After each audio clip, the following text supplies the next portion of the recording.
चार व्हाइट बोल, छह ब्लैक बोल, एक व्हाइट बोल बनी, कितना आंसर प्रोबेबिलिटी बोलो। रोनी बोलो, क्या सोच रहे हो? हमारी बेइज्जती हो जाएगी आंसर बताएगा? इज्जत कहाँ है जो बेइज्जती होगी? किसी की भी नहीं। छोड़ो उस बात को। बोलो बोलो, बिंदास बोलो यार, क्यों टेंशन ले रहे हो? भाई साहब बोलो, हाउ आर यू? फाइन। ठीक है, बताओ जल्दी आंसर। मुझे बताओ, 1/10 आंसर आएगा या 4/10 आंसर आएगा? कितने लोग कह रहे 4/10 आएगा? कितने लोग कह रहे 1/10 आएगा? कोई नहीं कह रहा है। ठीक है, मतलब ऐसा कुछ कह रहे हैं, 4C1/10C1 ऐसा बोल रहे हैं, तभी तो 4/10 आता है। सही है, क्लियर है बात? ठीक है, मतलब चार में से कोई एक बॉल सेलेक्ट करनी, मतलब एनसीआर ऑपरेटर का इस्तेमाल करा, मतलब किसी का करा, एनसीआर ऑपरेटर का। अब परम्यूटेशन कॉम्बिनेशन रिवाइज करके आने के लिए कहा। अब एनसीआर ऑपरेटर कहाँ काम आता है? जब चीजें डिफरेंट। एनसीआर ऑपरेटर लगा ही तभी सकते हो जब चीजें अलग अलग हो, जब चीजें क्या हो, अलग अलग। पर यहां तो चार गोले एक जैसी हैं, तो मैंने उनके ऊपर एनसीआर ऑपरेटर कैसे लगा दिया? पर मजे की बात आंसर सही है, मजे की बात आंसर सही है। ठीक है ना? बिलीव मी, ये जो मैंने अभी क्वेश्चन खुद रेस किया ना, पूरा प्रोबेबिलिटी खत्म हो जाता है। बच्चे एक सेकंड के अंदर में बच्चे को समझ नहीं आता हो क्या क्या है। बिल्कुल बेसिक सवाल, we do not know answer to this question. ठीक है, the answer to this question is, मान लो एक बैग मेरे सामने रखा है, उसमें चार व्हाइट बॉल है और छह ब्लैक बॉल है। मैं बैग में झांक करके चेक कर रहा हूँ, एक बॉल उठानी है, और फिर प्रोबेबिलिटी में से पूछी जा रही है, बताइए व्हाइट बॉल निकालने की संभावना क्या है? अंधा थोड़ी देख के निकाल दूंगा, व्हाइट बॉल ही तो उठाऊंगा जब व्हाइट बॉल उठाने की प्रोबेबिलिटी की बात हो रही है। मेरी बात समझ आ रही है क्या? क्लियर? समझ आ रही है ना लॉजिक? यानी जब आप से कहा जा रहा है बैग में से जिसने भी बॉल निकाली, एक्चुअली उसको नहीं पता है कौन से रंग की कितनी होते हैं, ये मतलब होता है। यानी या फिर जो होगी, उसकी आंखों पे पट्टी बंधी हुई होती है, आंखें खुली से वो बॉल नहीं निकालता। मतलब उसे कहा जाए, इस बैग में चार व्हाइट है और छह ब्लैक बॉल है, चल एक व्हाइट बॉल निकाल के बता, उसकी प्रोबेबिलिटी बता क्या देखा? बंदा गया, व्हाइट बॉल नजर आ गया, नहीं, उसको प्रोबेबिलिटी का आंसर गलत देना है, इसलिए मैं कोई और निकाल दूँ, ऐसे कर दो। मेरी बात समझ में आ रही? Getting my point? ठीक है ना? द लॉजिक बिहाइंड दिस, हम मान के चलते हैं अलग अलग है, that is the reason we use the NCR, that's the reason. Intention का खेल है सारा का सारा। क्लियर हो गई बात? समझ में आ गई? पक्का? नो टेंशन बाजी? फिर उसी सिग्निफिकेंस को दिमाग में रखते हुए, उसी बात को दिमाग में रखते हुए, मैं सिंपल परम्यूटेशन का सवाल पूछूं तुम्हारे सामने, पांच चॉकलेट एक जैसी रखी हैं, एक उठानी है, कितने तरीके? एक। दो उठानी है, कितने तरीके? दो या एक? दो या एक? भाई एक ही है दोनों पे, हाँ कह रहा तू यार। ठीक है ना? पांच चॉकलेट में से सेम में से दो चॉकलेट उठानी है, तो एक ही तरीका होगा ना? ठीक है ना? लेकिन अब आ जाते हैं इसी क्वेश्चन पे। मेरे सामने 10 टिकट्स रखी हैं, जिनमें से पांच टिकट्स के ऊपर आई लिखा है, पांच के ऊपर टी लिखा है। मुझे पहले आई चाहिए, फिर आई चाहिए, फिर टी चाहिए। तो एक काम करा, पांच में से पांच आउट ऑफ 10 ये लिख लिया, पहला आई आ गया। कारण वही ब्लैक और व्हाइट और बदल। समझ में आ गई? क्लियर होगी बात ये? अब एक आई वाली टिकट उठा करके अपने पास रख ली। अब कितनी टिकटें बची है बैग में, पर्स में? 9 टिकट बची। कितनी बची है? 9, जिसमें आई कितने के ऊपर लिखा है? चार के ऊपर। तो क्या प्रोबेबिलिटी आएगी? 4/9। परफेक्ट आंसर, कुछ सोचने की जरूरत नहीं, सीक्वेंस में चलते चलो, दिक्कत कभी नहीं आएगी। मेरी बात समझ में आ रही है? अब आपको क्या चाहिए? टी। कितने टी है? 5 आउट ऑफ 8, खत्म बात। यानी सही तरीके से सोचने से आईआईटी मिल जाता है। समझ में आ गई बात? ये आपका आंसर क्लियर होगी? पक्का? This is the process. बिल्कुल सीक्वेंस में चलेंगे, कोई टेंशन बाजी नहीं करेंगे बात में। अब मैं बात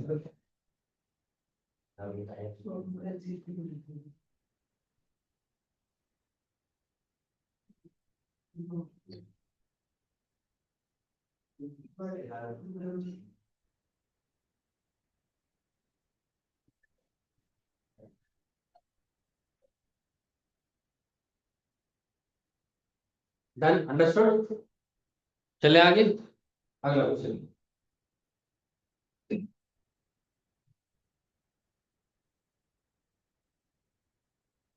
A bag contains a bag contains one red, two white, three black balls.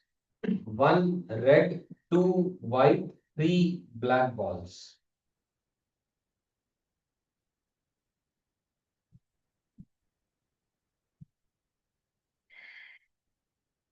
Next time, three people, capital A, comma capital B, and three people A, B, and C in order. Three people in order.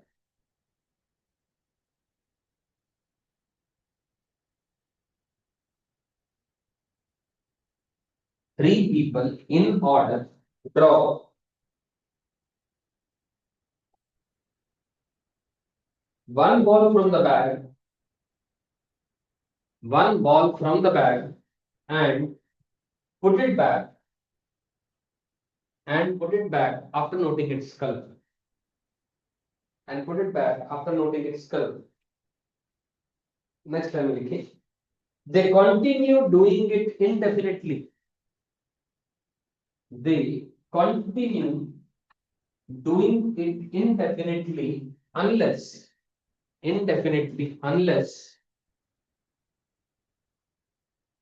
one who draws a red ball first, unless one who draws a red ball first wins the game. One who draws a red ball first wins the game. Find their respective chances of winning. Find their respective chances of winning.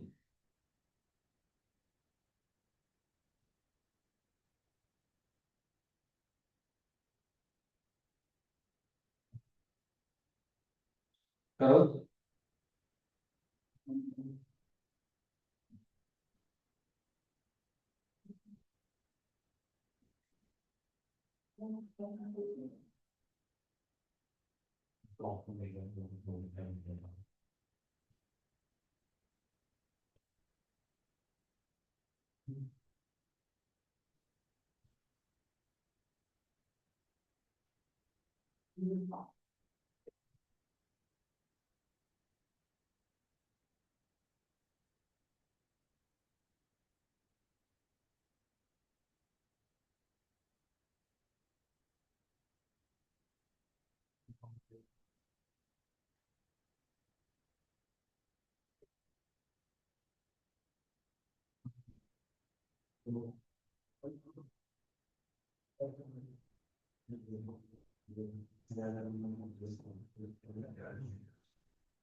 सोचो सोचो, time लगाओ, question को समझो।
आया कुछ समझ? लगा लो 2 minute तक।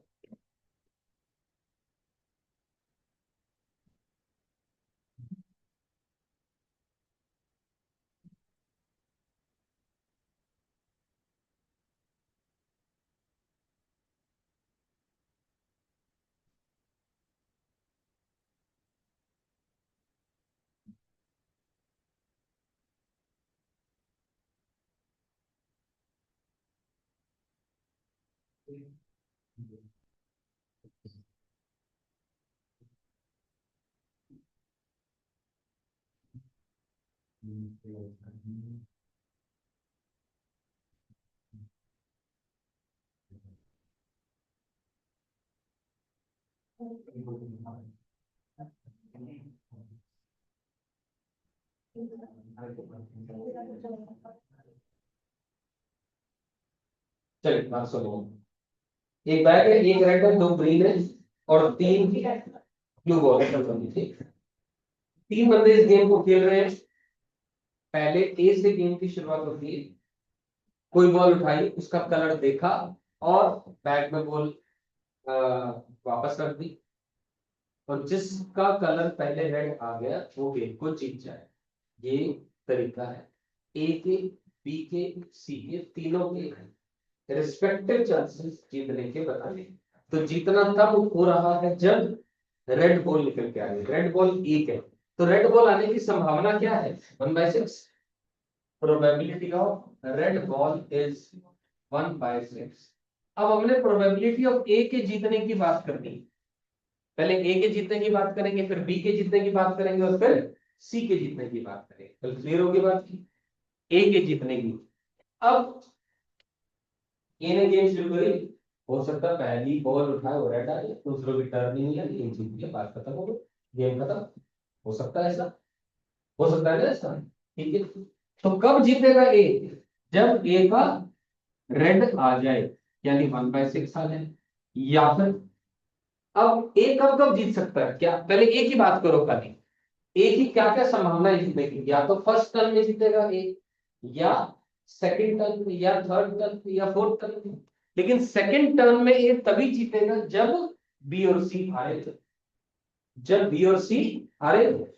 अब बी और सी मतलब इनफैक्ट ए भी हार रहा है, बी भी हार रहा है, सी भी हार रहा है, ए जीत रहा है, तभी तो सेकंड टर्न आएगी। अरे भाई अगर ए पहली टर्न में जीत गया, गेम खत्म। या फिर सेकंड टर्न ए की कब आएगी? जब पहली टर्न में ए हारा, बी भी हारा, सी भी हारा, सेकंड राउंड गेम का शुरू हो गया, सेकंड राउंड में ए जीत गया। या फिर, या फिर क्या होगा? ए हार गया, बी हार गया, सी हार गया, और फिर से सेम चीज, और ए जीता। ऐसे ऐसे चलता जाएगा। कब तक चलता जाएगा मुझे क्या पता कितने टर्न में जीतेगा। इनडेफिनेट मेरी बात समझ आ रही? अब ए कब हारेगा? जब रेड नहीं है। कोई भी, ए छोड़ो, बी या सी में भी कब हारेगा कोई भी? जब रेड कलर नहीं आएगा। रेड कलर ना आने की संभावना क्या है? 5/6। Probability of red bar is 1 minus का 1/6 विच इज 5/6। क्या ये बात समझ में आ गई? हाँ, फिर रेड ना आना, चाहे वो ग्रीन आए, चाहे वो ब्लू आए, कुछ भी आ जाए, या व्हाइट आए या ब्लू आए, उससे कोई फर्क नहीं पड़ता, हार तो हार होती। क्लियर होगा? ठीक है, तो आंसर आएगा आपका 1/6 प्लस, अब ये 3 बार हारना होगा, तो 5/6 का होल की इंटू 1/6। फिर 6 बार हारना हो रहा है, यानी 5/6 का होल पावर 6 इंटू 1/6 चलता जा रहा है इंफिनिटी। ये आपका समझ में आ गई बात क्या? पक्का क्लियर? इसको अब 1/6 अब क्या है, जीपी बन जाएगा बस। इट्स अ जीपी ना। क्या हो रहा है? 1/6 कॉमन रेशियो कितना आ रहा है?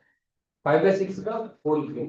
5/6 का whole cube is the common ratio, निकाल लो, इनफिनिट जीपी का सम बन गया। अब बात कर रहा हूँ बी के जीतने की संभावना।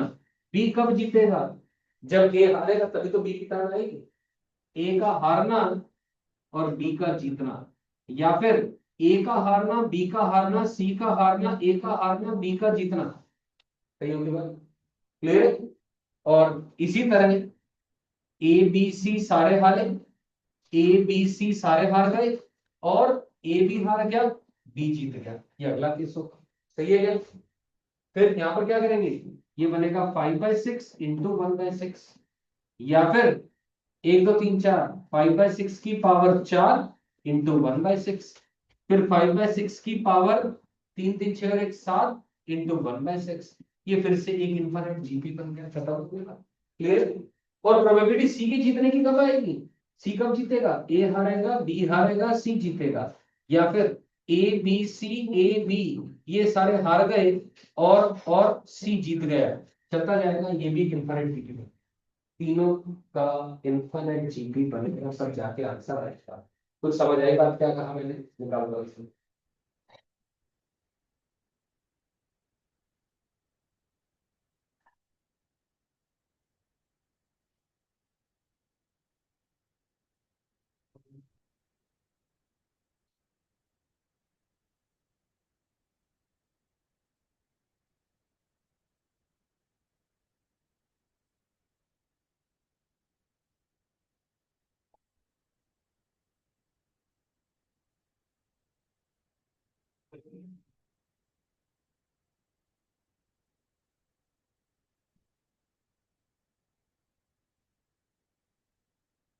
तो आंसर में लिखा देना, ए की जीतने की प्रोबेबिलिटी आएगी 36/91।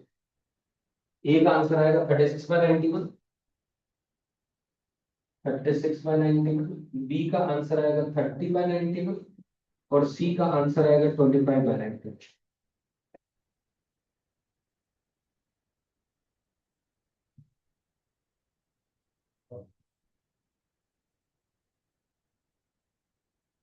हाँ बिल्कुल, पूछना है किसी को इसमें।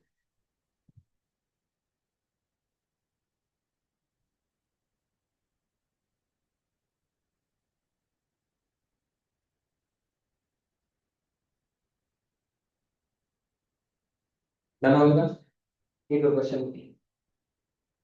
A pair of dice is rolled. A pair of dice is rolled until a total of 5 or 7 is obtained.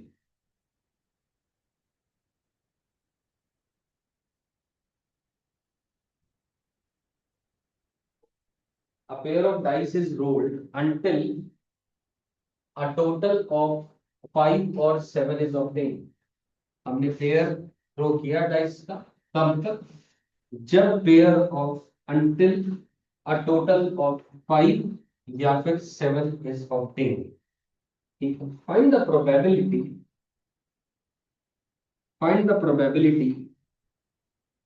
that the total of 5 comes before a total of 7. A total of 5 comes before a total of 7. 5 का total पहले आता है, before a total of 7.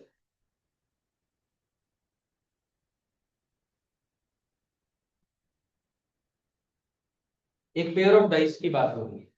अब मुझे बताओ probability, इसको ए event मान लेते हैं, सम 5 को, P of A is sum 5, उसकी प्रोबेबिलिटी तो आप क्या है, 5 कितने बार आएगा, 1 4 4 1 2 3 3 2, कितने केसेस हो गए, 4 आउट ऑफ 36। तो 4/36, 4/36 इज 1/9। ठीक है, अब प्रोबेबिलिटी ऑफ बी यानी सम इज 7, सम 7 तो कौन से केस में आएगा, 6/36 क्या आएगा तुम्हारा, 3 4 4 3 2 5 5 2 1 6 6 1, और तो कोई तरीका नहीं हो सकता। तो 6/36, 6/36 इज 1/6। क्लियर होगी बात, कोई कंफ्यूजन नहीं। अब 3 संभावनाएं होंगी, दो डाइस थ्रो करेंगे, या तो सम 5 आएगा, या सम 7 आएगा, या ना तो 5 आएगा ना तो 7 आएगा, और सारे केस मैंने उसमें लिख ली। क्लियर होगी बात, नहीं होगी, तो लिख लिया neither 5 nor 7, sum is neither 5 nor 7। तो क्या आएगा, 1 माइनस का 1/9 प्लस 1/6, सिंप्लीफाई कर दो, ये आ जाएगा 13/18 आता है ये बात, 13/18।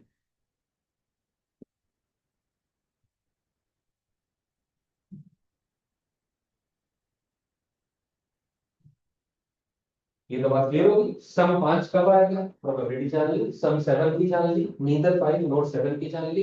अब क्वेश्चन कह रहा है प्रोबेबिलिटी किस चीज की चाहिए, गेटिंग 5 अर्लियर, 5 जल्दी आए, ये चाहिए ना प्रोबेबिलिटी। लिखो जरा, probability of getting 5 earlier, 5 earlier. अब प्रोबेबिलिटी 5 के अर्ली आने की क्या है, पहली बार सॉल्व करा 5 आ गया, सम 5 आ गया, तो 1/9। या तो फर्स्ट टर्म में 5 आ जाएगा सम, या सेकंड टर्म में 5 आएगा, लेकिन सेकंड टर्म में कब आएगा 5 का सम, जब पहली टर्म में सम 5 का नहीं आया, क्योंकि अगर पहली टर्म में सम 5 आ गया तो आगे गेम बढ़ाने की जरूरत नहीं। पहली टर्म में अगर हार मिली तभी तो आगे गेम का प्रयास होता रहेगा। हार और जीत का फैसला क्या हो रहा है, हार किसको मान रहे हैं, जीत किसको मान रहे हैं, सम 5 आना, है ना। लेकिन before a total of 7, before a total of 7, before a total of 7 में मतलब अगर सम टोटल 7 आ गया तो ये फेवरेबल नहीं है, दिस इज नॉट फेवरेबल। मेरी बात समझ में आ रही है? तो मैं क्या लिखूं अगले केस में, सेकंड टर्म में टर्म कब आएगी, जब ना तो 5 आए ना 7 आए, जब ना तो सम 5 आए, क्योंकि अगर मान लो सम 7 आ गया तो गेम खत्म, गेम कंटिन्यू रखनी है। ए जो बंदा गेम खेल रहा है उसकी जीतने की सारी संभावनाओं की बात करनी है, फर्स्ट केस में जीता या सेकंड केस में जीता या थर्ड में या फोर्थ में या फिफ्थ में या सिक्स्थ में, कौन से राउंड में जीता मुझे नहीं पता, लेकिन मैं सभी राउंड्स की बात तभी कर सकता हूं जब मैं हर राउंड में जीतने की उम्मीद कायम रही होगी। यानी सम 7 अगर आ गया तो गेम खत्म हो गई, तो जीतने की तो बात ही नहीं रहेगी। गेम तब तक खेला जाता है जब तक उसमें ड्रॉ ही चल रहा है मामला, या कोई निर्णायक स्थिति पे मतलब मोटी बात नहीं पहुंच पाए हैं, तब तक गेम चलती रहेगी। क्लियर होगी बात, पक्का समझेगा। तो यहां पर क्या लिखूं, पहले केस में ना तो सम 5 आया और ना ही सम 7 आया, ऑब्वियस सी बात है क्या आया, 13/18 आया, इनटू सेकंड टर्न आ गई, सेकंड टर्न में सम 5 आ गया। या फिर अब थर्ड टर्न की बात करें, थर्ड टर्न में भी वही बात होगी जो फर्स्ट टर्न और सेकंड टर्न में हुई है, तब जाके थर्ड टर्न आएगी ना। यानी सम ना तो 5 आया ना 7 आया, फिर इसी तरह 2 बार हो गया, और तीसरी बार आई उसमें सम 5 आ गया, चलता जाएगा, इन्फिनिट जीपी दोबारा बन गया। तो बहुत सारा है, समझ में आई क्या बात की। ये बहुत क्वालिटी के क्वेश्चन कराए थे जो मैंने आपको दोनों तीनों क्वेश्चन कराए हैं। समझ में आ रही बात ये।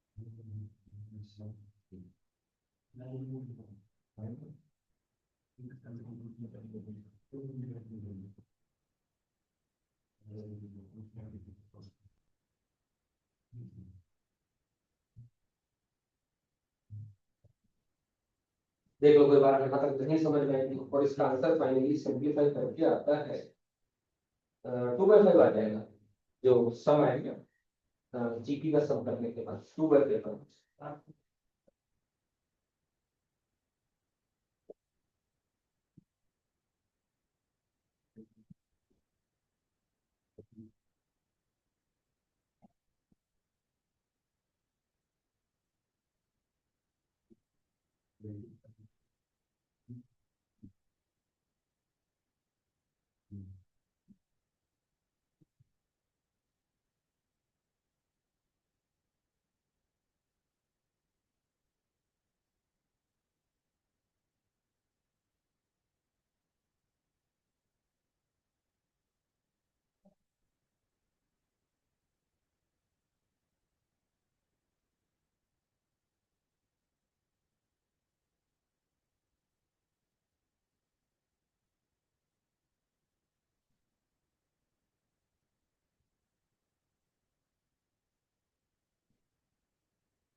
A bag contains, question is, a bag contains 10 white and 6 blue balls.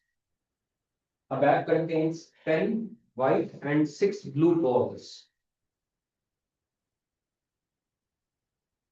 Next one, two balls are drawn without a placement.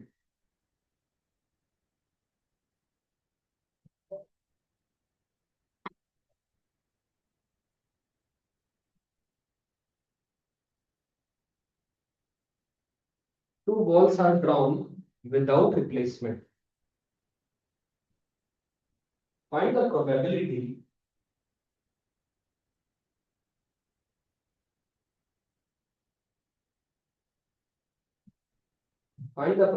that the second ball is white.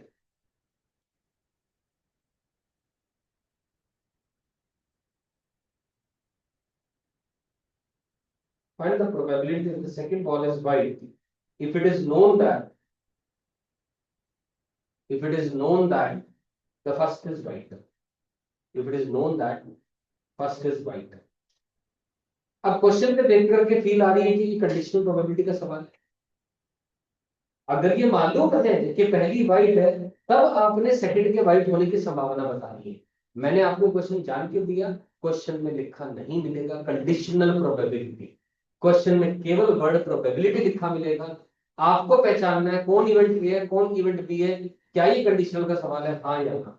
मेरी बात समझ में आ रही है कि कैसे ये कैसे आएगा, एक ही तरीका है, प्रैक्टिस प्रैक्टिस प्रैक्टिस प्रैक्टिस, और कोई तरीका नहीं। क्लियर होगी बात, लिखिए समझे, करो ट्राई।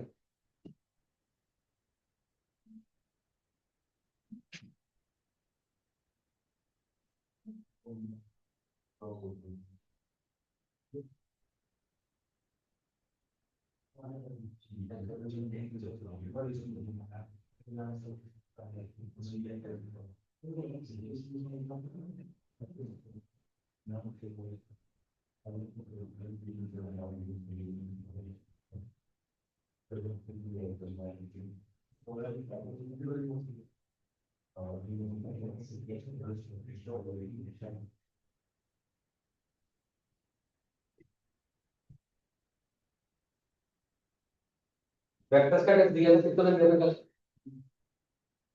हो गए थे क्वेश्चंस, मैंने वो सारे क्यों ही किए कर रखे थे सारे, मैक्सिमम कर रखे, मैक्सिमम कर रखे तो क्या सारे हो गए। चलो मैक्सिमम पहले कर रखे था टेस्ट से पहले, मतलब मिनिमम नहीं कर रखे, तो मिनिमम नहीं कर रखे थे, जो नहीं कर रखे थे पेपर में हो गए थे सारे लगभग 3-4 नहीं हुए। और जो 11th का जो टेस्ट हुआ था लास्ट टाइम पे, वो हुआ था बाइनोमियल थ्योरम का, शायद बाइनोमियल का ही हुआ था, उसका सॉल्यूशन ले लिया था आप लोगों ने, नहीं लिया तो मांगो, 40 से मांग लो सॉल्यूशन मिल जाएगा, ठीक है। और वेक्टर्स के तो सॉल्यूशन नहीं है, वेक्टर्स के पूछ लेना जैसे आपको, और बाइनोमियल मैंने उस दिन भी कहा था तो लास्ट टाइम पे, आज तो मैं नहीं रुकूंगा, आज क्या बार है मंडे, आज नहीं रुकाऊंगा। मैंने उस दिन स्पेशली कहा था और मैंने वेट की थी 3-3:15 बजे, 3 बजे तक मैंने वेट करी, 3-3:15 बजे तक आए। हाँ जी, तुम नहीं आए तो अब पता नहीं क्यों नहीं आए, क्लास चल रही थी क्या? अच्छा आप नहीं आए थे और तो सारे थे भाई, अब तुम्हारी इच्छा है, मैंने उस दिन भी कहा था ये बात, स्वयं इच्छा के बिना डाउट्स नहीं आते।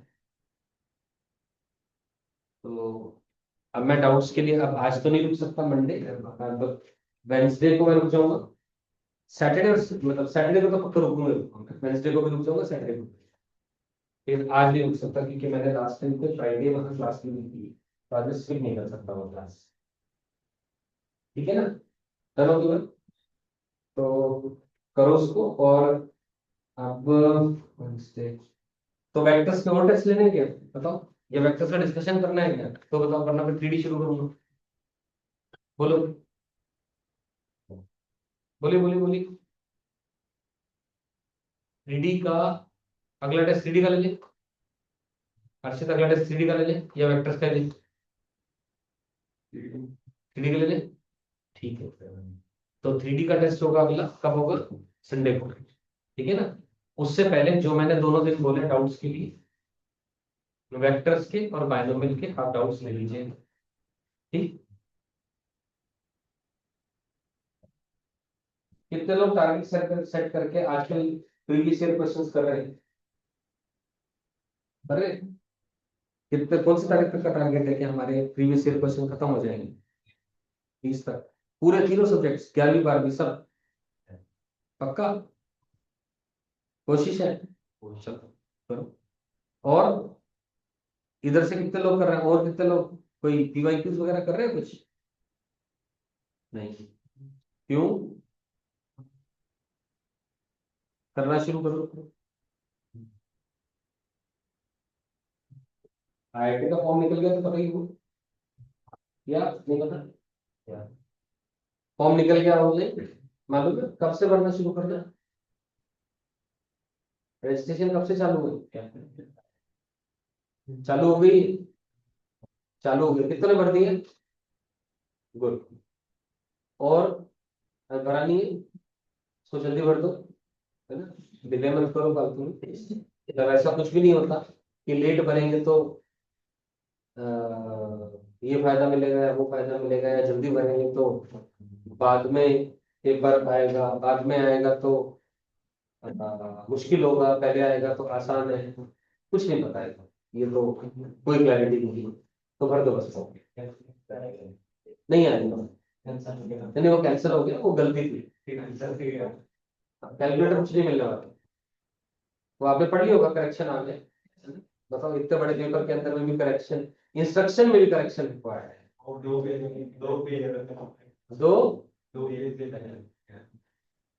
तो वही है।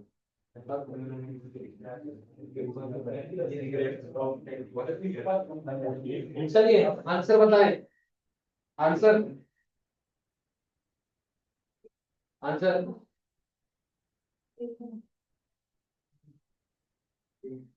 फर्स्ट बॉल इज वाइट को इवेंट ए मान लो, सेकंड, और सेकंड बॉल इज वाइट को इवेंट बी मान लो। निकालना क्या है? बी अंडर द कंडीशन ए निकालना है। Probability of be under the condition A, it is equal to probability of b intersection a divided by probability of a। b और a का common part, b और a का common part निकालना है। अब question है 10 व्हाइट बॉल है, 6 blue balls है, तो ठीक है, क्या करें इसके अंदर में? नीचे तो आ जाएगा 10 by 16, है ना, डिनोमिनेटर में तो कोई टेंशन नहीं है। 10 डिवाइडेड बाय 16, यानी फर्स्ट बॉल के व्हाइट आने के कि क्या प्रोबेबिलिटी है? 10 बॉल्स आउट ऑफ 16 बॉल्स। यहाँ क्या कर दें, बोलो? Second ball is chosen once the first ball is taken out of the bat, यही मतलब हो रखा, तो ठीक है ना। अब एक काम करो, दोनों का कॉमन पार्ट तभी आएगा जब पहली बॉल उठा ली, बात खत्म हो गई। पहली बॉल उठ गई इनटू दूसरी बॉल, कितनी बॉल से दूसरी? अब 9 व्हाइट रह जाएगी आउट ऑफ 50, तो मल्टीप्लाई कर सकता 50, खत्म था। ये आपका फाइनल आंसर आ गया। क्लियर? ए और बी का कॉमन पार्ट तभी होगा जब ए भी होगा और एंड बी भी होगा, तो ए हो गया, उसके बाद जस्ट बी हो गया, तो मल्टीप्लाई कर दिया हम लोगों ने। क्लियर होगी बात? अब एक अगला टॉपिक, ये टॉपिक नहीं खत्म हो जाता, अगले टॉपिक का नाम है, so this was all about conditional probability. Now we are talking about another topic, topic का नाम है three events associated with an experiment. Topic का नाम है three events associated with an experiment.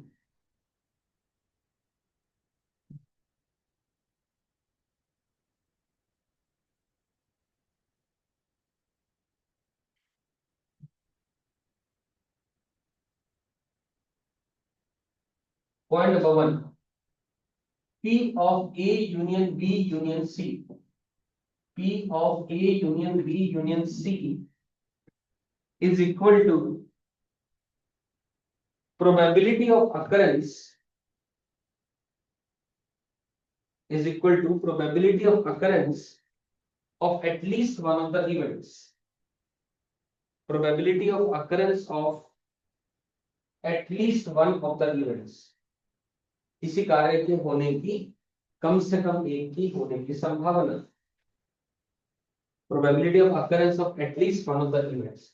Diagrammatically अगर इसको वेन डायग्राम में represent करेंगे तो उसका मतलब क्या होता है वो लिखते हो. ये तीन इवेंट्स है, ये ए है, ये बी है, ये सी है. ये कंप्लीट शेड कर दिया जाए तो इस बात का मतलब है probability of occurrence of at least one of them, which is equal to P of A plus P of B plus P of C minus of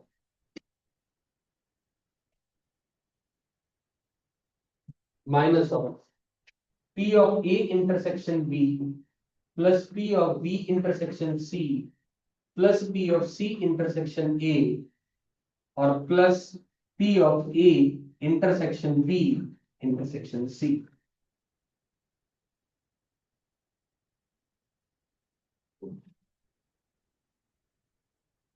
ये मतलब इस बात का पहले लिखो, मतलब बता रहा हूं अच्छे से.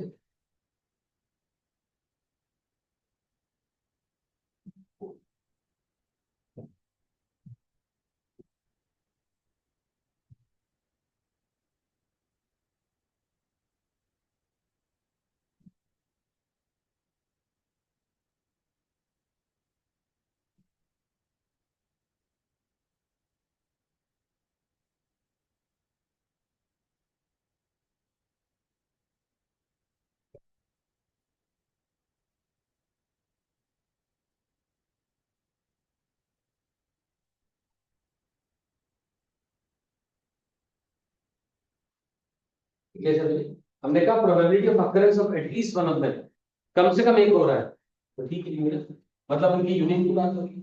सिंपल भाषा में बात करें तो ए यूनियन बी का होता है, ए और बी और बोथ या तो एक हो रहा है या दोनों हो रहे हैं. तो यहाँ पर तीन की बात होगी, या तो एक हो रहा है या दो हो रहे हैं या तीन हो रहे हैं. ये मतलब A union B union C को हमने लिखा A plus B plus C लिख दिया.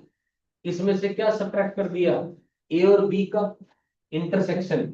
ए और बी का इंटरसेक्शन मतलब ये माइनस कर दिया, बी और सी का इंटरसेक्शन यानी ये माइनस कर दिया, और ए और सी का इंटरसेक्शन यानी ये माइनस कर दिया.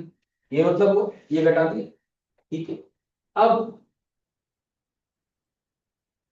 ए और बी ये दोनों और सी ऐड करने पर ये वाला जो हिस्सा आ रहा था, स्पेशली ये वाला हिस्सा जो ऊपर वाला ये पोर्शन, ये दो बार आ गया था. ये तो एक बार कट गया. इसी तरह ये भी दो बार आ रहा था, ये भी एक बार कट गया. ये भी दो बार आ रहा था, ये भी एक बार कट गया.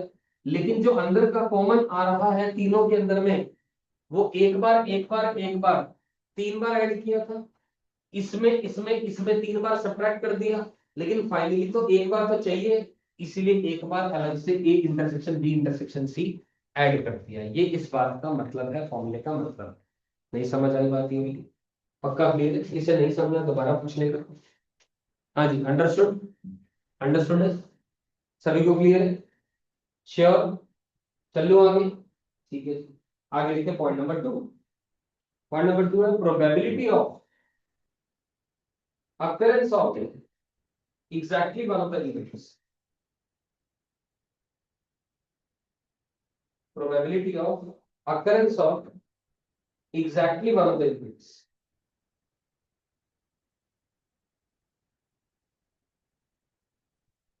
Probability of occurrence of exactly one of the events.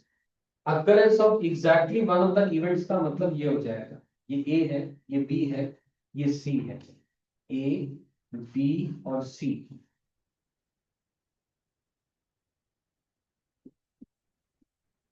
ये रहा. ये डायग्रामेटिक रिप्रेजेंटेशन है exactly one of the events की. और इसको लिखने का तरीका P of A plus P of B plus P of C minus 2 times of P of A intersection B